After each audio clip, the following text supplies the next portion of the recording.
मध्य प्रदेश लोक सेवा आयोग यानी एमपीपीएससी की लापरवाही कह दें या उसे काम करने का तरीका कह दें या उसे ये जो वो कर रहा है उसे इसकी नीयत कह दें, जो भी आपको कहना हो कहें। लेकिन ये जो कुछ भी है उसकी फहरिस्त इतनी लंबी है मध्य प्रदेश लोक सेवा आयोग के काम करने के तरीके की, उसकी लापरवाहियों की, कि उसको आपको बताने के लिए मुझे इस डायरी का सहारा लेना पड़ गया, क्योंकि मुझे उसके कामों को इस डायरी में लिखना पड़ा है। और उसकी ये वो लापरवाहियां हैं जिनका खुलासा किया है कैग ने। जी हाँ, मध्य प्रदेश विधानसभा का सत्र चल रहा है। इस दौरान कैग ने अपनी रिपोर्ट सदन में पेश की है और इस रिपोर्ट में मध्य प्रदेश लोक सेवा आयोग को लेकर के जो दावे किए गए हैं, जो कैग ने बताया है, वो काफ़ी सवाल खड़े कर रहा है।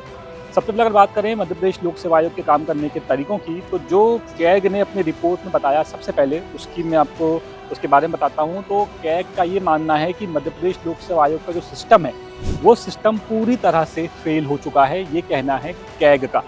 इसके अलावा कैग ने ये भी कहा है कि एमपीपीएससी की जो भर्तियां हैं और जो सरकारी विभाग है, एमपीपीएससी और सरकारी विभागों के बीच में बिल्कुल भी तालमेल नहीं है, कुछ भी तालमेल नहीं है और इसका असर युवाओं पर पड़ रहा है, उनका भविष्य अंधकार में जा रहा है। इसके अलावा कैग ने 2018 से लेकर के 2023 तक की भर्तियों का भी जिक्र किया है अपनी रिपोर्ट में और ये बताया है कि 2018 से लेकर के 2023 के बीच में जो भर्तियां एमपीपीएससी ने करवाई, उन भर्तियों में काफ़ी गड़बड़ी हुई। विभागों ने खाली पदों की जानकारी देने में बहुत देर की, इससे आयोग जो है वो अपना काम पूरा नहीं कर पाया और जो उसका परीक्षा कैलेंडर था, वो परीक्षा कैलेंडर भी आयोग वक्त पर पूरा नहीं कर पाया, ये कहना है कैग का। इसके अलावा कैग ने ये भी कहा है कि आयोग ने 28 एक्स्ट्रा परीक्षाएं करवाई जो कि उसके कैलेंडर का उस वक्त हिस्सा ही नहीं थी। बात करें आगे अनियमितताओं की, तो इसमें कुल 44 परीक्षाएं करवाने का लक्ष्य एमपीपीएससी ने इस दौरान रखा था 2018 से 2023 तक, लेकिन उसमें से महज 28 परीक्षाएं एमपीपीएससी करवा पाया है, जबकि 16 का तो भर्ती विज्ञापन ही एमपीपीएससी ने जारी नहीं किया। इसके अलावा ऊर्जा, उद्योग, पीएचई जैसे 5 बड़े विभागों पर भी कैग ने सवाल खड़े किए हैं। कैग ने कहा है कि खाली पदों की जानकारी इन 5 बड़े विभागों ने वक्त रहते एमपीपीएससी को भेजी नहीं, जिसके चलते 31 से 68 महीने तक की देरी हुई है इन भर्ती में। सोचिए, 68 महीने की देरी, 12 पंचे 60 होता है, यानी कि 5 साढ़े 5 साल तो वैसे ही पीछे चल रहे थे ये विभाग अपनी भर्तियों को भेजने में एमपीपीएससी के पास।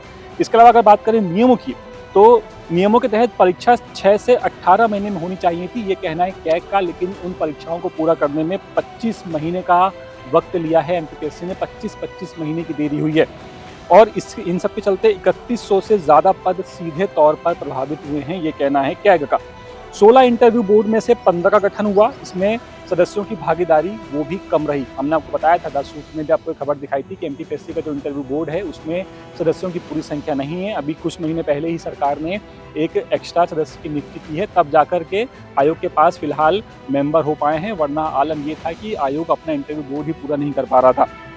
इसके अलावा बात करें अगर पारदर्शिता की, तो ये भी कहा गया है कि पेपर सेटर जो कि पेपर सेट करता है और मॉडरेटर की लिस्ट 2018 से एमपीपीएससी ने अपडेट नहीं की है, जिसके चलते ट्रांसपेरेंसी जो है उस पर सवाल खड़े हो रहे हैं एमपीपीएससी के। और बात करें कुछ और नियमों की, तो कैग ने आरक्षण नीति पर भी सवाल उठाए हैं। इसके अलावा आयोग के पास में वैकेंसी की जांच का सिस्टम ही नहीं है, ये दावा है कैग का। सोचिए, जब कोई भर्ती एमपीपीएससी करवाता है वो भर्ती ईमानदारी से हुई या नहीं हुई ये वो जांच ही नहीं कर सकता, क्योंकि उसके पास वो लोग ही नहीं है, वो सिस्टम ही नहीं है जो ये पूरा काम करे। इसके अलावा मैनेजमेंट की बात की गई है। खराब मैनेजमेंट के चलते 12 योग्य उम्मीदवार प्रभावित हुए, जिसमें से 5 को नौकरी से दूर रहना पड़ा, ये कहना है कैग का। मतलब आप साल भर तैयारी कीजिए, एग्जाम दीजिए और फिर इनकी लापरवाहियों के चलते आपकी नौकरी आपके हाथ से चली जाए। और अगर बात करें इसमें उच्च शिक्षा विभाग की, तो इसमें कैग ने यहाँ पर भी सवाल उठाए हैं। कैग ने कहा है कि 2016 से शुरू हुई 3000 से ज़्यादा पदों की भर्ती बदलाव के चलते आज तक पूरी नहीं हो पाई है।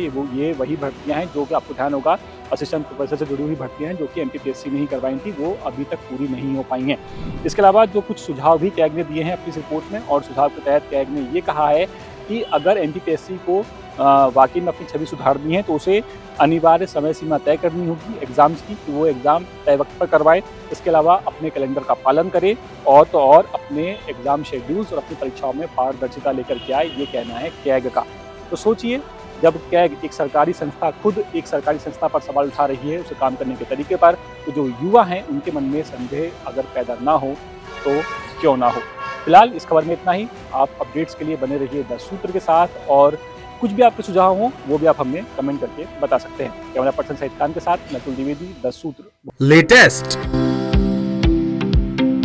इन्वेस्टिगेटिव और इन डेप्थ खबरें देखने के लिए ज्वाइन कीजिए द सूत्र का व्हाट्सएप चैनल, सब्सक्राइब कीजिए यूट्यूब चैनल, लाइक कीजिए फेसबुक पेज और पढ़ते रहिए www.daसूत्र.com।